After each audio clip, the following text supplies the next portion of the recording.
You're watching Newsday TV. Thanks for joining us. I'm Ken Bufa. A pizzeria owner has been arrested for an alleged sexual abuse incident. Police say Joseph Piccolo invited a 15-year-old girl employee into his office to give her extra money without others noticing. He owns Pizzeria on Long Beach Road in Oceanside. The 61-year-old allegedly gave the victim $200 and began touching her. The teenager left the restaurant and told her father what happened. Piccolo was later arrested. Now, police are asking anyone who feels they may have been a victim of this man to call the Nassau County Police Department's 4th Squad at 516-573-6453. And a Garden City attorney has been sentenced to 4 to 12 years in prison for stealing millions of dollars from clients. Daniel Boldy pleaded guilty to 13 counts of grand larceny. The real estate attorney allegedly stole more than $6 million from clients. Prosecutors say there was a total of 52 victims. And the Glen Cove School District says its high school gym has high levels of mercury vapor. Now, officials say the levels are nearly 4 times higher than the state limit. The U.S. Environmental Protection Agency says high exposure can affect person's vision, cognitive function, and cause muscle weakness. The district says the gym floors will be removed and new flooring will be installed next month. All right, let's take a quick look at tomorrow's weather. It was another gorgeous, absolutely gorgeous day today, and tomorrow looks like we'll have more of that trend with temps in the mid-70s, sun overhead, and of course, we'll have that 7-day forecast for you later in the broadcast. Some North Fork residents say a sickening smell is forcing them to stay indoors. Now, the state DEC is investigating. Virginia Huey has the story. In this quiet corner of Calverton where livestock roam, neighbors are making a lot of noise about these mountains of compost piled up on Youngs Avenue. It's impacted everybody in the neighborhood. We can't come outside the house, can't breathe. Runny eyes, headaches, flies. The smell is unbearable. Robert Herring says his next-door neighbor, Joseph D. Figueroa, started dumping the compost pile shortly after purchasing the property last year. D. Figueroa owns Patriot Recycling in Oceanside. The company accepts construction and demolition debris and yard waste and sells filled dirt, topsoil, mulch, and compost, according to its website. As August 8th of last year, he started bringing raw material to this property and dumping. D. Figueroa secured a town permit to reestablish a tree farm at the property in February, but town officials and neighbors say no planting has occurred yet. Neighbors say the site is being used as a dumping ground masquerading as a farm. Steve Upperly lives across the street. My wife is dealing with nosebleeds every morning, and I wake up with headaches. I also go to sleep with headaches because I'm usually working from home. But it's very unpleasant. Residents' complaints led Riverhead Code Enforcement officers to post a stop work order at the property. The owner was issued 11 violations, ranging from littering to violating the stop order on July 30th. That's according to records obtained by Newsday through a Freedom of Information law request. The State Department of Environmental Conservation told Newsday that the agency has launched an investigation into the site. The agency says an inspection took place on July 30th to measure compost piles and verify their contents. Stephen Lasquadro, an attorney for the property's owner, blamed the odor on a fire at a nearby recycling facility and said the tree plantings are scheduled for later this year. All my livestock has been affected by this. Herring and his neighbors say the stop work order has helped, but they won't stop making a stink about the compost piles until they're gone. We want everything that's on this piece of property taken off the property because of right now it still smells and you just can't come outside. Reporting for Newsday TV, I'm Virginia Huey. Only in Newsday, how to get the best mortgage rate as Long Island home prices continue to rise. Newsday business reporter Jonathan Lamontia says the process starts before house hunting.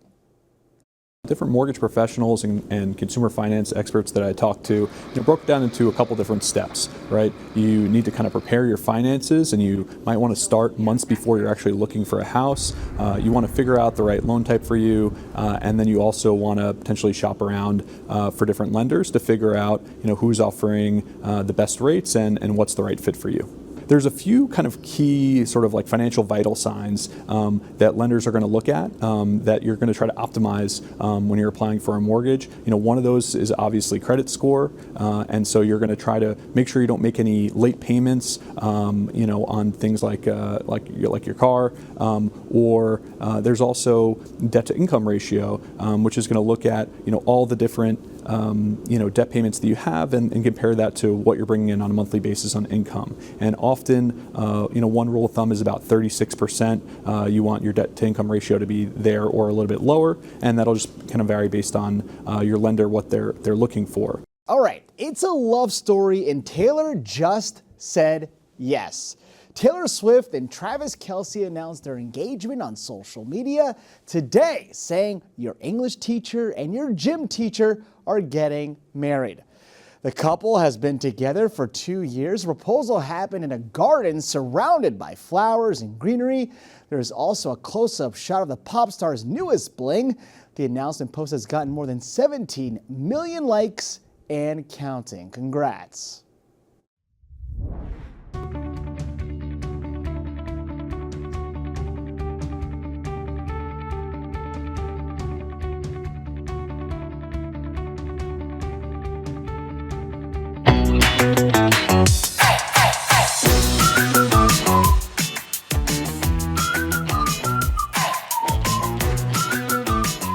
You're about to learn a lot about bowling. Not so much the sport, but the sweat and science needed by a maintenance worker to keep the game rolling here at All-Star in Riverhead. Chris Keller, owner of the All-Star. I've been doing this for 40 plus years, and I love my job because I make people smile every day. First, let's talk about the lanes and the oil coating them that affects each player's frame. The oil in the middle of the lane, the center, out, is heaviest. And it's kind of like the deep end of the pool. And then as you go towards the gutters on each side, there's less oil. Just so you understand how meticulous you have to be, there's oil down this lane and they have to make sure it's a certain amount. But one thing you also have to remember is that the ball collects oil as it's rolling. So even if you're in your first frame, it could feel a lot different than your last. Now let's head behind the lanes. Come down this way. Where several pin machines are not only re-racking pins, but also rotating them. So no one pin takes all the damage from a barreling ball. So there are different ones being the head pin, the one next to the head pin, which gets the most impact. And according to facility manager Tim Gaffney, not only will a worker have to use their eyes to spot a damaged pin, but they'd also have to be able to use their ears. You see this pin, and if I drop it, you hear that? It's kind of like a dud. Yeah. Right. So now if I take this pin, which is brand new, and I went... So you could hear it. Lastly, let's not forget when things go wrong. That's what this entire wall of spare parts is used for. Because if a lane goes, the maintenance man has to quickly go to work. You do have to be very mechanical, I think, because there's many moving parts in the pin spotter. So I think you have to have the background of being mechanically inclined.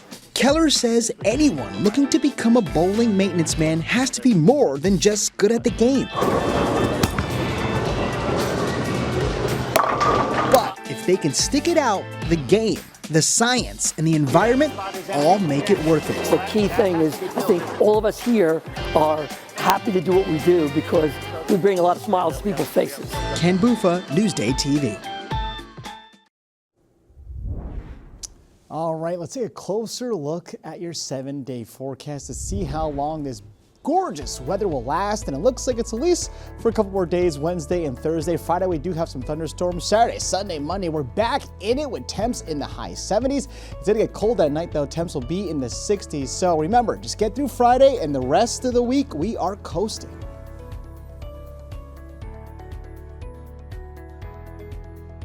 Long Island weather is brought to you by Sun Nation Energy, helping Long Island homes and businesses save with solar for over 20 years. Only in Newsday, there are over 50,000 unlicensed drivers on Long Island who are more likely to be involved in deadly crashes. What can be done to keep you safe? Dangerous roads, unlicensed drivers, now available at Newsday.com.